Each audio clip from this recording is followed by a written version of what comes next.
Hello friends, मैं हूं शिफाली गिरदेवाल और आप देख रहे हैं कंसल्टीज विद क्लियर टेक्स्ट। तो आज का जो हमारा वीडियो है वो डाउट क्लियरिंग वीडियो है। इसमें आपको जो अभी इतनी हौच-पौच के कारण सारे डाउट्स इकट्ठे हो गए आपके दिमाग में, उनको मैं क्लैरिफाई करूंगी। और सबसे पहले मैं आप सब लोगों को थैंक्स बोलना चाहती हूँ हमारे फेमा कोर्स को इतना ट्रिमेंडस रिस्पॉन्स देने के लिए।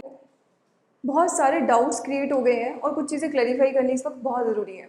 तो कुछ लोगों ने मुझसे क्वेश्चन ये पूछा कि 57/2020 ने तो जो 5 करोड़ से ज़्यादा वाले हैं उनके लिए तो सिर्फ उन्होंने मई टू जुलाई की बात की है कि उनकी 500 तक रिस्ट्रिक्ट हो जाएगी फीस, तो उनके सारे महीनों की कैसी हुई। यहाँ पे मैं आपको पहले समझाना चाहती हूँ कि 57/2020 ने क्या किया है। उन्होंने पहले तो ये बोला है कि जो इससे पिछले वाला नोटिफिकेशन था जो 24 जून को आया था, उन्होंने कहा कि पहले तो उस नोटिफिकेशन में जो हमने ड्यू डेट की टेबल दे रखी है, तो उसमें उन्होंने पूरी ड्यू डेट की टेबल दे रखी है जो मैंने आपसे पहले शेयर भी की थी, जो हमारी अलग अलग ड्यू डेट्स थी, किसी की 3 जुलाई, किसी की 7 जुलाई, किसी की 26 जून, किसी की अलग अलग जितनी भी हमारी डेट्स थी।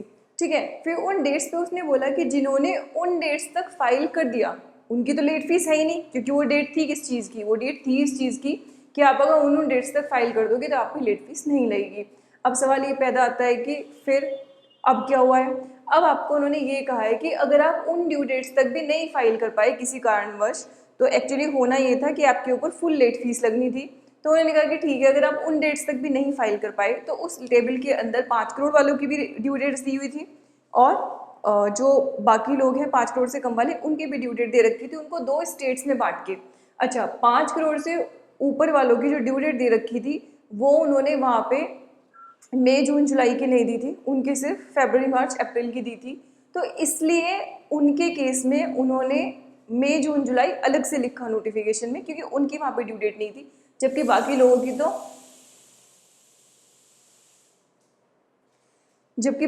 की तो अगस्त तक की ड्यू डेट उसके अंदर, जुलाई अगस्त तक उन्होंने कवर कर लिया था, मतलब जुलाई तक कवर कर लिया था बाकी केस में जो 5 करोड़ से कम वाले हैं।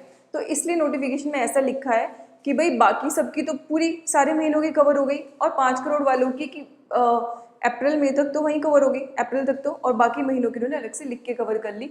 तो उनका हुआ क्या है, आप चाहे 5 करोड़ से ज़्यादा वाले हैं चाहे आप 5 करोड़ से कम वाले हैं, आपने अपनी जो एक्सटेंडेड डेट थी विदाउट लेट फीस वाली, तब तक अगर रिटर्न फाइल कर दी तब तक तो ठीक है, आपको कोई लेट फीस नहीं लगेगी।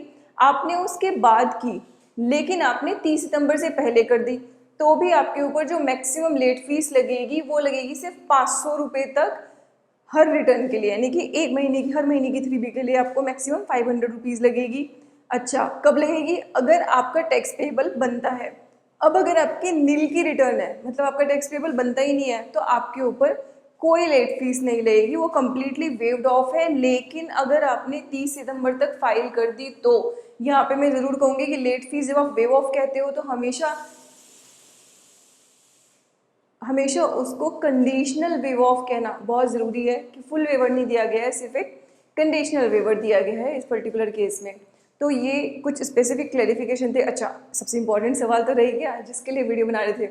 इसमें प्रॉब्लम ये थी कि जो 57/2020 है उसको पोर्टल पे इम्प्लीमेंट करने में टाइम लग गया, तो उसके कारण कुछ लोगों ने ऑलरेडी लेट फीस के साथ जो रिटर्न थी वो फाइल कर भी दी, क्योंकि 5 करोड़ से पहले वालों की डेट तो जा चुकी है पहले से ही।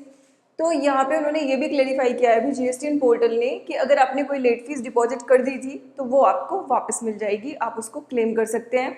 अब इसको आप पुराने सिनेरियो के साथ कनेक्ट मत कर देना, यानी कि बाकी लोग जिन्होंने अपनी 3B पहले का भी लेट फीस के साथ फाइल किया उनका रिफंड की बात नहीं चल रही है। सिर्फ ये फंक्शनैलिटी जो है, जो 57/2020 की है, वो पोर्टल पे लेट इंप्लीमेंट होने के कारण जिन लोगों ने लेट फीस पे कर दी थी उन लोगों की लेट फीस के लिए उनको वापसी हो सकती है। तो ये सबसे इंपॉर्टेंट अपडेट था, आई होप आपके लिए यूजफुल रहा होगा। तो इसी इंपॉर्टेंट अपडेट के साथ मैं ये वीडियो क्लोज कर रही हूँ। Thank you so much everyone.